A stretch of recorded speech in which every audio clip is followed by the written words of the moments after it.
नमस्कार, मैं नवीन कुमार अपने चैनल स्टूडेंट पर तमाम विद्यार्थियों का हार्दिक स्वागत करता हूं। आप सभी का बहुपद का वीडियो कंप्लीट हो गया, वास्तविक संख्या का सारा वीडियो मैं एनसीईआरटी का सॉल्यूशन अपलोड कर दिया हूं और उम्मीद करता हूं कि आपको बहुत हेल्पफुल रह रहा होगा और आप सारे को देखे भी होइएगा। और अगर आपसे उससे संबंधित कोई भी प्रॉब्लम हो तो आप हमें व्हाट्सएप नंबर 8409723275 पे आप संपर्क करें, वहाँ से कर सकते हैं या कमेंट पे मेंशन कर दें। मैं आपके बात को ज़रूर दूंगा, आपके सॉल्यूशन को मैं ज़रूर दूंगा। आज मैं आपके सामने खड़ा हूँ इसलिए क्योंकि आज आप लोग को दूसरा चैप्टर पढ़ना है, दूसरा टॉपिक्स पढ़ने हैं, जिस टॉपिक का नाम है बहुपद। बहुपद को अंग्रेजी में कहते हैं पॉलिनॉमियल्स। और आज हम लोग को सबसे पहले क्वेश्चन शुरू करने से पहले इंट्रोडक्शन शुरू करेंगे पॉलिनॉमियल्स का। बहुपद का आज हम लोग इंट्रोडक्शन कंप्लीट करेंगे। हम लोग पता करेंगे कि बहुपद किसे कहते हैं, पता करेंगे कि बहुपद कितने प्रकार के होता है। तो बिना समय गंवाए हुए आज हम लोग शुरू करते हैं। जैसा कि आप सभी को पता है कि बहुपद के बारे में एग्जाम में एक आध क्वेश्चन ऑब्जेक्टिव में जरूर आता है कि निम्नलिखित में से कौन बहुपद है, निम्नलिखित में से कौन बहुपद नहीं है। तो आपको पहचानने पड़ेंगे कि कौन सा बहुपद है, कौन सा बहुपद नहीं है। तो इसके लिए क्या करोगे, तो जब भी इस तरह का कोई भी क्वेश्चन हो जिसमें ये पहचानना पड़े, ये हमको जानना पड़े कि निम्नलिखित में से कौन बहुपद है, कौन बहुपद नहीं है, तो उसके लिए हम लोग क्या करेंगे। तो उसके लिए सबसे पहले क्या करेंगे कि ये कंसेप्ट, मेरा बात एकदम ध्यान से सुनो जो तुम पहचान सकते हो, क्योंकि डिफिनीशन करने से अच्छा है कि हम डायरेक्ट क्वेश्चन पे टूट पड़ें। बहुपद वह होगा जिसका चर मान कभी भी माइनस में नहीं होगा। पहला ध्यान सुनना, चर का पावर कभी भी निगेटिव में नहीं होना चाहिए।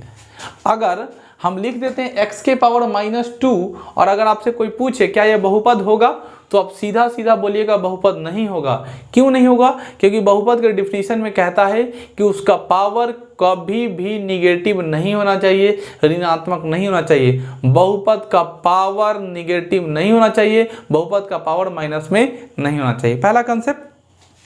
दूसरा, कोई भी ऐसा वेरिएबल क्वांटिटी, कोई भी ऐसा चर पद x y z a b c कुछ भी हो, उसका पावर में रूट नहीं होना चाहिए। जैसे फॉर एग्जांपल कहीं पे ये नहीं लिखाना चाहिए √x, कहीं पे ये नहीं लिखा रहना चाहिए √y, यानी कोई भी डिजिट जो हो वो किस में नहीं हो, रूट्स में नहीं हो। बस दो ही कंसेप्ट है बहुपद नहीं होने का, अब बाकी सब बहुपद होगा।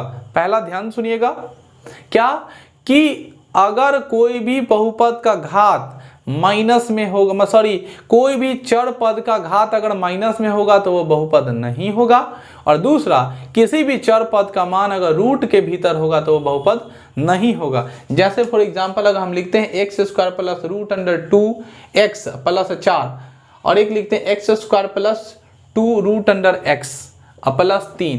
अब ये दोनों को ध्यान से देखो, ये वाला सवाल में ऊपर वाला बहुपद है, नीचे वाला बहुपद नहीं है, क्योंकि ऊपर वाले सवाल में, ऊपर वाले क्वेश्चन में हम क्लियरली देख पा रहे हैं कि इसमें संख्या में रूट है और इसमें चर में रूट है। तो हम अभी बताए हैं कि चर मान में रूट अगर रहता है तो बहुपद नहीं होगा, अचर मान में रूट रहेगा तो उससे कोई फर्क नहीं पड़ता, वो बहुपद होगा। यानी साफ साफ आपको समझ में आ गया कि मेनली बहुपद नहीं होने का कंडीशन याद कर लेंगे, बहुपद होने का कंडीशन अपने आप याद हो जाएगा। एक बार और फिर से मैं रिपीट करता हूं, बहुपद नहीं होने के कंडीशन दो हैं। एक, उसका घात माइनस में नहीं होना चाहिए, और दूसरा, उसका घात कभी भी रूट में नहीं होना चाहिए, यानी चर मान का वैल्यू कभी भी माइनस में नहीं होना चाहिए। उम्मीद कर रहे हैं आपको ये बात समझ में आ गया होगा। तो बहुपद के ऑब्जेक्टिव क्वेश्चन को आप अच्छे से चुन पाइएगा और बना पाइएगा।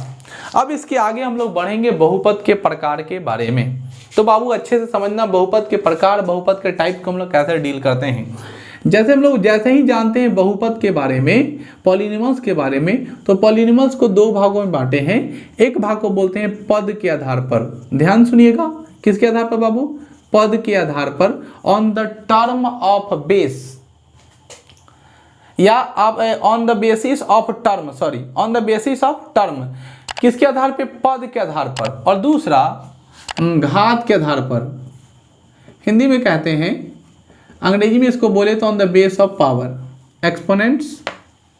घात के आधार पे हम लोग क्या करेंगे? बांटे।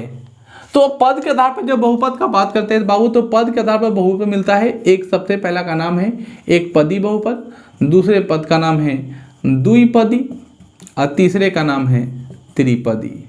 ध्यान समझिएगा, पद के आधार पर जब हम लोग क्लासिफाई करते हैं तो मिलता है एक पदी, द्विपदी और त्रिपदी। घात के आधार पर जब इसी को डेवलप करते हैं तो मिलता है रैखिक, उसके बाद होता है द्विघात, उसके बाद होता है त्रिघात। समझिएगा ध्यान से कि बहुपद जो होते हैं वो एक घात के आधार पर है और एक किसके आधार पर है, पद के आधार पर। घात के आधार पर जो बहुपद है एक रैखिक बहुपद है, एक द्विघात बहुपद है, एक त्रिघात बहुपद है। और पद के आधार पर जो बहुपद है एक पदी बहुपद है, द्विपदी बहुपद है और त्रिपदी बहुपद। अब कंसेप्ट लीजिएगा जरा अच्छे ध्यान से। कोई भी ऐसा बहुपद लिखे जिस बहुपद में एक पद हो, जैसे फॉर एग्जांपल बाबू लिख देते हैं 3x, तो कितना पद है, एक पद है। तो जिस बहुपद में एक पद होता है उसे एक पदी बहुपद कहते हैं। जिस बहुपद में एक पद होता है उसे एक पदी बहुपद कहते हैं। जिस बहुपद में एक पद होता है उसे एक पदी बहुपद कहते हैं। द्विपदी के बारे में, तो द्वि माने दो, तो जिस बहुपद में द्विपद हो उसे द्विपदी बहुपद कहते हैं। जैसे एग्जांपल फॉर 3x + 4, तो बहुआ देखा इनमें क्या गो है, दो गो। तो द्विपद अगर मिल गया तो द्विपदी, तो द्विपद वाले को क्या बोलते हैं, द्विपदी बहुपद कहते हैं। और जब हम लोग तीन पद का बात करें तो क्लियरली कितना पद होगा, तीन पद होगा, तो उसको क्या बोलेंगे, त्रिपदी बहुपद कहते हैं। ध्यान सुनिएगा, जिस बहुपद का पद एक हो एक पदी बहुपद, जिस बहुपद का पद दो हो द्विपदी बहुपद, जिस बहुपद का पद तीन हो उसे त्रिपदी बहुपद कहते हैं। समझ में आ गया। अब इसके बाद हम लोग आगे बढ़ते हैं रैखिक बहुपद। घात के आधार पर बहुपद तो क्लासिफाई किए, तो ऐसा कोई भी बहुपद जिस बहुपद का घात एक होता है। ऑब्जेक्टिव सवाल में बहुत थ्योरेटिकल क्वेश्चन पूछता है, इसलिए आपको समझना पड़ेगा। ऐसा कोई भी बहुपद जिस बहुपद का घात एक होता है उसे रैखिक बहुपद कहते हैं। जिस बहुपद का घात कितना हो, एक हो, उसे रैखिक बहुपद कहते हैं। जिस बहुपद का घात एक हो उसे रैखिक बहुपद कहते हैं। जैसे मान लो 3x + 4, तो इसका घात कितना है बाबू, एक है। तो जिसका पावर अगर एक हो, जिसका घात एक हो उसे रैखिक बहुपद कहते हैं। द्विघात के बारे में जानते हैं, तो द्विघात के बारे में पता चला कि ऐसा कोई भी बहुपद जिस बहुपद का घात कितना हो, दो हो, उसे द्विघात बहुपद कहते हैं। जैसे 3x² + 4x + 5, तो क्लियरली देखते हैं घात कितना है, दो। तो जिस बहुपद का घात कितना हो बाबू, दो हो, उसे द्विघात बहुपद कहते हैं। जिस बहुपद का घात कितना हो, दो हो, उसे द्विघात बहुपद कहते हैं। अब बात करते हैं हम लोग त्रिघात बहुपद का। तो त्रिघात बहुपद के बारे में पता है, जिस बहुपद का घात कितना हो, तीन हो, उसे त्रिघात बहुपद कहते हैं। घात कितना है, तीन, इसलिए क्या बोलेंगे, त्रिघात बहुपद। तो बहुपद का जो हम लोग दो टर्म में बांटे हैं कि एक पद के आधार पर एक घात के आधार पर, तो पद में एक पदी, द्विपदी और त्रिपदी। जिस बहुपद का घात, जिस बहुपद में पद एक हो एक पदी, जिस बहुपद में पद दो हो द्विपदी, जिस बहुपद में पद तीन हो त्रिपदी बहुपद कहलाता है। जिस बहुपद के घात एक हो रैखिक बहुपद, जिस बहुपद के घात दो हो द्विघात बहुपद, जिस बहुपद के घात तीन हो त्रिघात बहुपद कहलाता है। जो इसके बारे में बेसिक जानकारी थी, मूलतः मैंने बहुत समझाने की कोशिश की और आपको समझ में भी आ गया होगा। अब इसकी इन्फॉर्मेशन के बाद आप इसका स्क्रीनशॉट ले लीजिए और लिखिएगा और इसको समझने की कोशिश कीजिएगा। उम्मीद करते हैं मैं जितना बार रिपीट कर दिया हूँ उतना ही बार में आपको डाउट क्लियर हो गया होगा। अब बहुपद के बाद हम लोग को डायरेक्ट इसमें से दो इंपॉर्टेंट जो आपको क्वेश्चन पढ़ने हैं, उसे फार्मूले रिलेटेड पढ़ने हैं। कुछ फार्मूलाज है जो मैं ये फार्मूला आपको करा दे रहा हूँ, उसके बाद मैं डायरेक्ट क्वेश्चन की तरफ चलूँगा। उस टाइम मैं फार्मूला नहीं पढ़ा था, तो पहले आप थ्योरेटिकल वीडियो है इसका आप समझ लीजिए। सबसे पहले जो बहुपद के बारे में हम लोग जानते हैं, तो बहुपद में सबसे पहले हम लोग को पढ़ना है द्विघात बहुपद। कौन बहुपद, द्विघात बहुपद। सबसे पहले आपसे एक सवाल होगा जिसका नाम होगा द्विघात बहुपद का मूल रूप। मूल रूप समझते हैं, जैसे हम लोग मानव जो है ये रंग में दूसरे तरह का है, व्यवहार में दूसरे तरह का, लेकिन ढांचा हम सभी का एक है। हार्ट सबका पास होता है, फेफड़ा हम लोग सबके पास होता है, नाक सबके पास होता है, मुंह सबके पास होता है। ढांचा एक तरह का होता है लेकिन व्यवहार में दूसरे हैं, बनावट दूसरे किस्म का है। ठीक उसी प्रकार मूल रूप उसे कहते हैं ढांचा, स्ट्रक्चर्स, जिस पर वो चीज बैठता हो तो हम लोग अभी पढ़ रहे हैं मूल रूप किसका, द्विघात बहुपद का। तो जब द्विघात बहुपद के मूल रूप के बारे में पढ़ते हैं बाबू, तो मूल रूप आता है x square plus b x plus c. द्विघात बहुपद का मूल रूप होता है x square plus b x plus c, x square plus b x plus c. अक्सर एग्जाम में पूछ देता है ऑब्जेक्टिव सवाल में द्विघात बहुपद का मूल रूप क्या होगा, तो चुटकी बजा के जवाब देना x square plus b x plus c equal to 0 नहीं बोलेंगे क्योंकि वो द्विघात समीकरण का हो जाता है। अब आगे हम लोग बढ़ेंगे शून्यकों की संख्या। जैसा कि आपको पता है घातों की संख्या पहले हम सभी को पता चले हैं, तो शून्यकों की संख्या जो होती है वह क्या होता है बाबू, 2 होगा, क्योंकि घात की संख्या कितनी है 2, तो घात बराबर कितना होगा 2।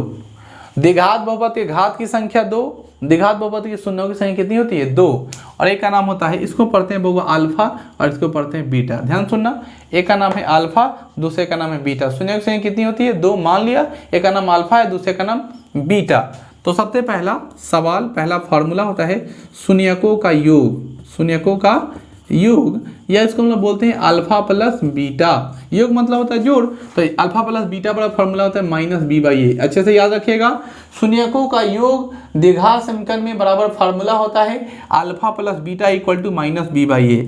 दूसरा फार्मूला होता है जिसका नाम है शून्यकों का गुणनफल, और शून्यकों का गुणनफल बराबर होता है अल्फा डॉट बीटा, और बराबर जो फार्मूला होता है वो होता है सी बाई ए।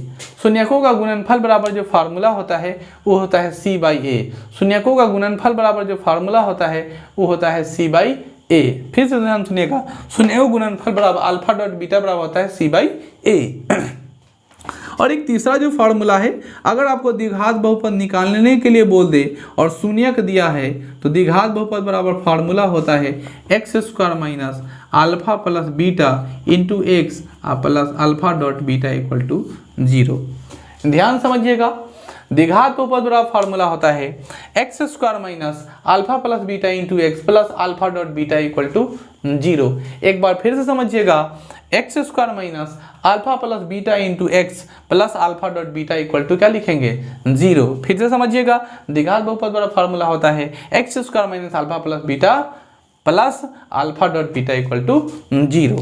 तो द्विघात समीकरण से रिलेटेड इतने सारे फार्मूले थे जो हम लोग कर लिए।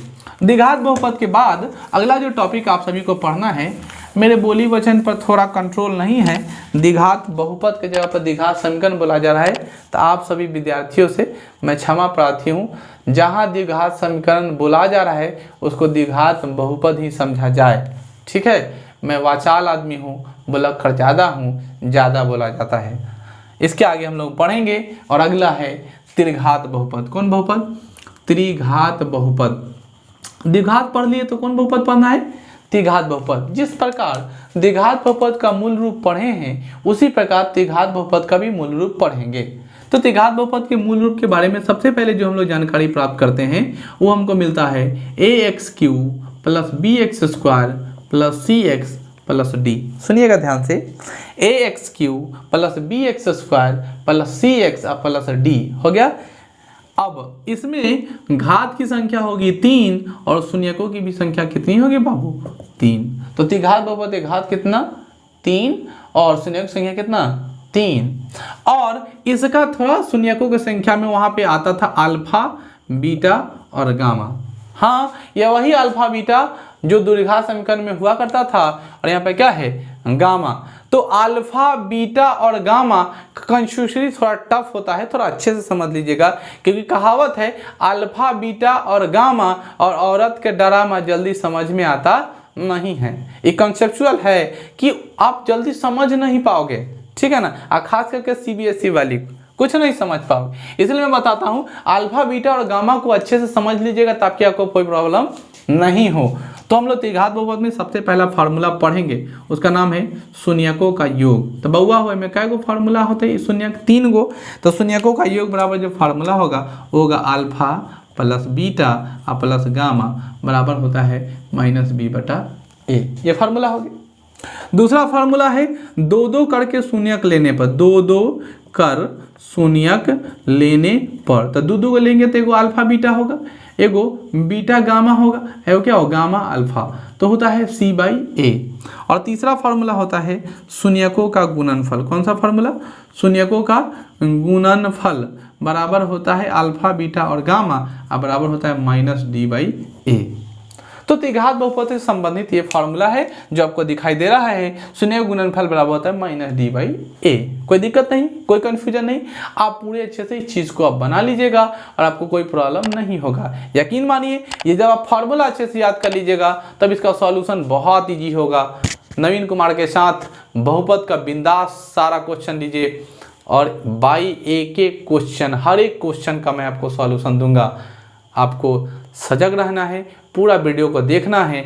एक क्वेश्चन देखिए, पॉज कीजिए, कॉपी में लिखिए, फिर उसको अच्छे से लिखिए, पढ़िए, रिजल्ट अच्छा कीजिए, अपने माँ बाप का नाम रोशन कीजिए और अगर सफल हासिल हो जाइए नवीन कुमार को याद कीजिए। जय हिंद, जय भारत, जय स्टूडेंटपुर। मिलते हैं, अब आपसे मुलाकात होगी हमारे साथ, किसके साथ? बहुपद के एक्सरसाइज क्वेश्चन के साथ। Thank you, take care, bye bye.